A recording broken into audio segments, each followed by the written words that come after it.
വിവോയുടെ പുതിയ ഫോണുകൾ വിപണിയിൽ എത്തുന്നതായി റിപ്പോർട്ടുകൾ. വിവോ എക്സ് ഫോൾഡ് എന്ന സ്മാർട്ട് ഫോണാണ് ചൈന മാർക്കറ്റിൽ എത്തുന്നത്. ലഭിക്കുന്ന സൂചനകൾ പ്രകാരം ഈ സ്മാർട്ട് ഫോണുകൾ ഏപ്രിൽ 12 ചൈന വിപണിയിൽ പുറത്തിറക്കും.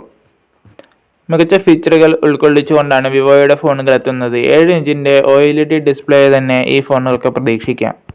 ഫ്ലാഗ്ഷിപ്പ് പ്രൊസസ്സറോട് കൂടിയ ഇതിൽ പ്രതീക്ഷിക്കാവുന്ന ഒന്നാണ്. സ്നാപ്ഡ്രാഗൺ 8 Gen 1 പ്രൊസസ്സറിൽ തന്നെ ഈ ഫോണുകൾ വിപണിയിൽ എത്തുമെന്നാണ് സൂചനകൾ. കൂടാതെ 12 GB റാം അതുപോലെ തന്നെ 512 GB സ്റ്റോറേജും ഇതിൽ കാണും.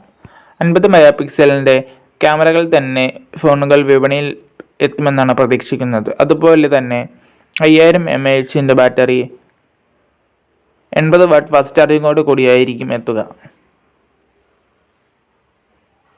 ഇത് കൂടാതെ വിവോയുടെ പാഡ് ടാബ്ലറ്റ് ഏപ്രിൽ 12 ചൈന വിപണിയിൽ ഈ ഫോൾഡ് ഫോണുകൾക്ക് ഒപ്പം തന്നെ വിപണിയിൽ ഇറക്കും എന്നതാണ് ശ്രദ്ധേയം. വിപണിയിൽ വിവോയുടേതായി പുറത്തിറങ്ങുന്ന ആദ്യത്തെ ആൻഡ്രോയിഡ് ടാബ്ലറ്റുകൾ ആണിത്.